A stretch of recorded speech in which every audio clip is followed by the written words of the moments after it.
안녕하세요. 책 읽는 소리 인사드립니다.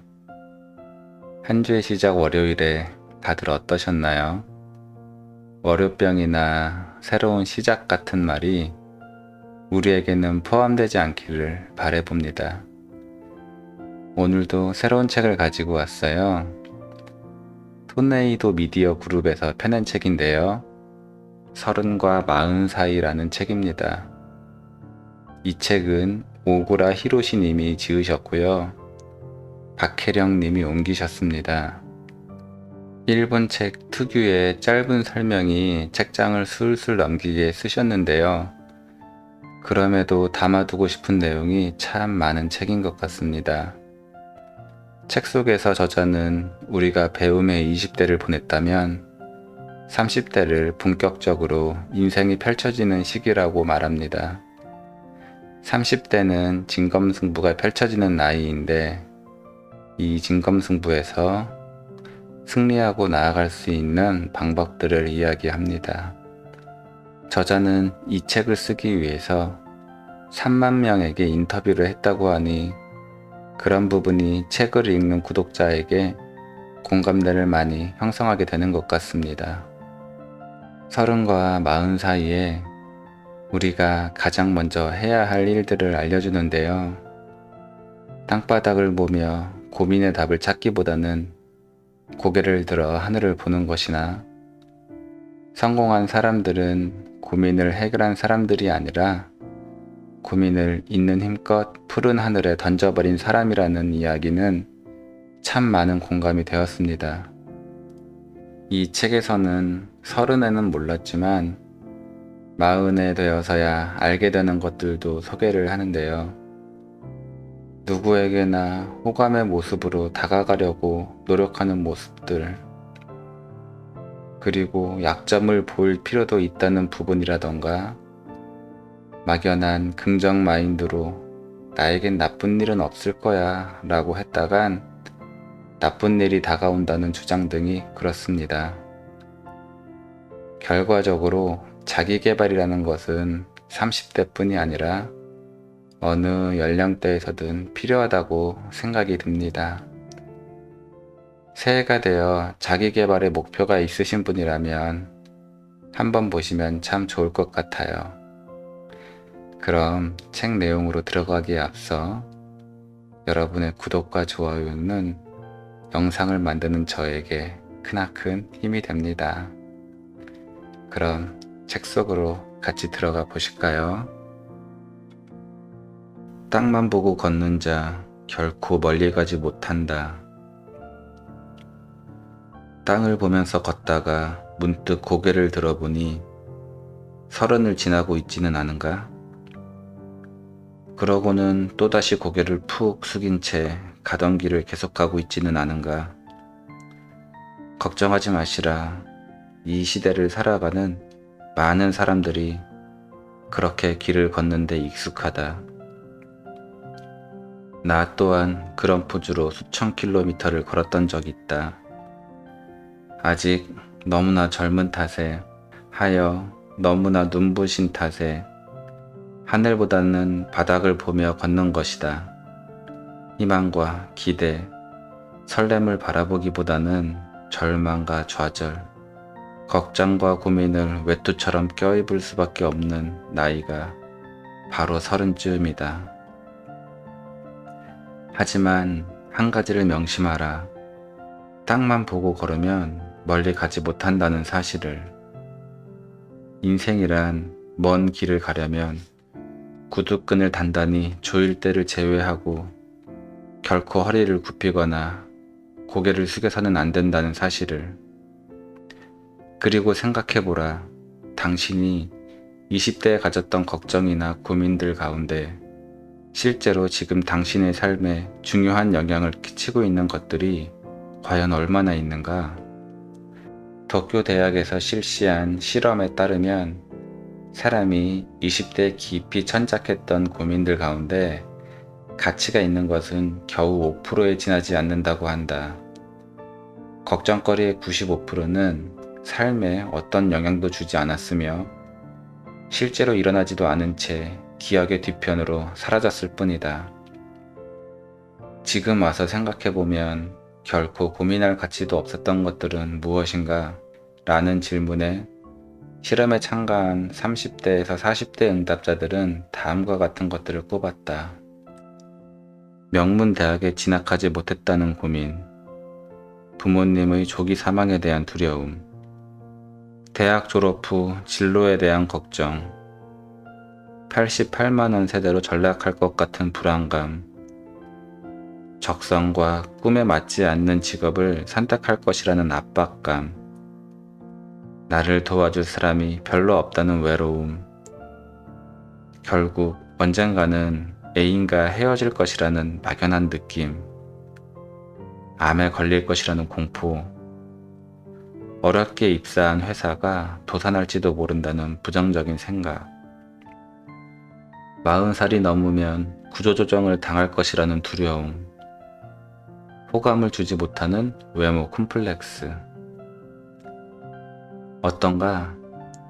이 같은 걱정과 고민으로 당신은 오늘도 땅바닥을 바라보며 걷고 있는 건 아닌가?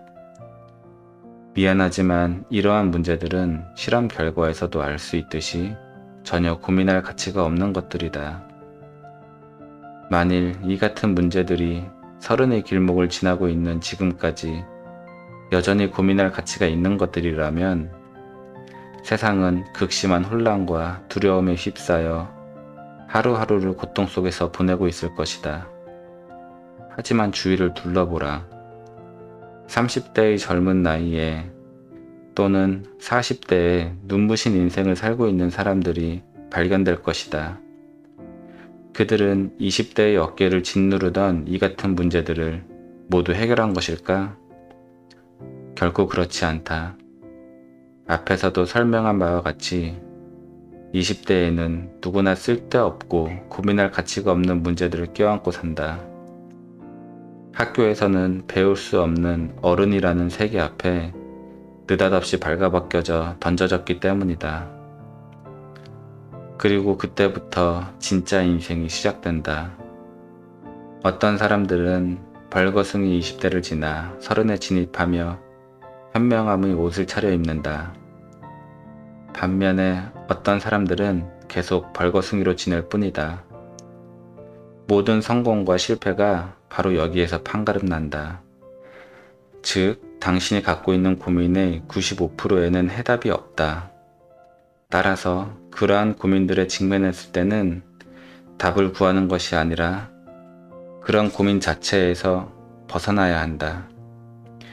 이것이 곧 현명한 30의 출발점이다. 고민을 화두처럼 붙잡고 있지 말고 고민 너머에 푸른 희망을 바라볼 수 있어야 한다.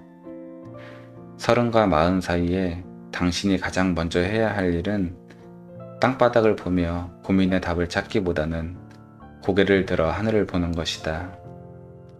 명심하라. 성공한 사람들은 고민을 해결한 사람들이 아니다. 고민을 있는 힘껏 푸른 하늘에 던져버린 사람들이다.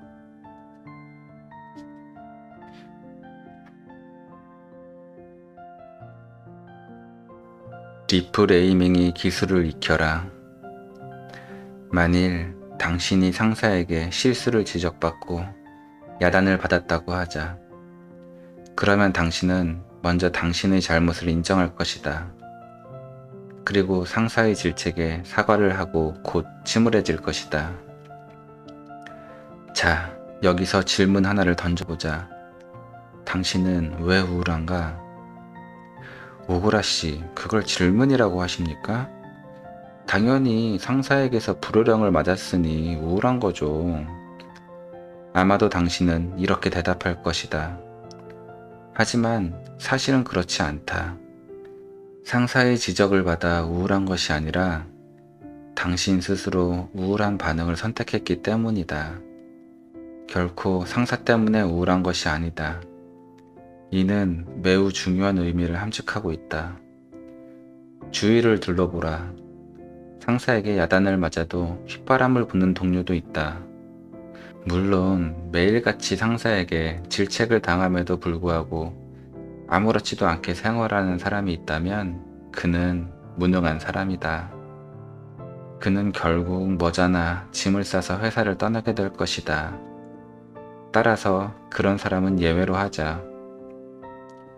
분명한 잘못과 실수가 있었고 이를 발견한 상사가 상식적인 수준에서 야단을 친다면 당신 또한 휘파람을 불어야 한다. 아, 상사 앞에서 휘파람을 불라는 것이 아니다. 야단을 친 상사 앞에서는 씩씩한 목소리로 지적해 주셔서 감사합니다. 앞으로는 명심하겠습니다. 라고 답변한 뒤 상사의 방을 빠져나오면서 휘파람을 불라는 것이다. 글로벌 컨설팅 기업인 맥킨지에서 대기업 중간 간부들을 대상으로 설문조사를 벌인 적이 있었다. 이 조사에 따르면 가장 끌어주고 키워주고 싶은 부하 사원으로 언제나 쾌활하고 적극적인 사람이 첫손에 꼽혔다. 즉, 실수투성이라 할지라도 상사의 지적에 즉각 반응하고 씩씩하고 적극적으로 대처해 나가는 부하를 상사들은 가장 키워주고 싶어 하는 것이다. 상사가 조금만 뭐라고 해도 당장 싫은 내색을 하거나 한껏 오그라들어 침울해하는 부하는 상사에게 어떤 매력도 제공하지 않는다. 그런 부하는 상사에게 많은 부담으로 작용한다. 부하의 실수를 개선시켜 유능한 조직원으로 성장시켜 주기보다는 어떻게든 그런 부하는 떠나보내고자 하거나 멀리하려 한다. 나와 친분이 있는 한 기업의 CEO는 30대 직장인들에게 다음과 같은 조언을 들려준다. 30대에는 목소리가 큰 사람이 결국 이깁니다. 지적받거나 야단을 맞으면 못 견뎌하고 괴로워하는 사람들이 많습니다. 하지만 그런 사람들은 결국 메인스트림에서 낙오하고 말죠. 상사의 지적에 쾌활하게 답변할 줄 알고 이를 통해 뭔가 배우고자 하고 나아가 상사의 지적을 상사의 남다른 관심이라고 받아들일 줄 아는 사람은 언젠가 반드시 승리합니다. 자, 이쯤에서 당신은 다시 반문할 것이다. 상사의 야단에 쾌활하게 대처하거나 우울하게 대처하는 건 결국 성격상의 문제가 아닌가요?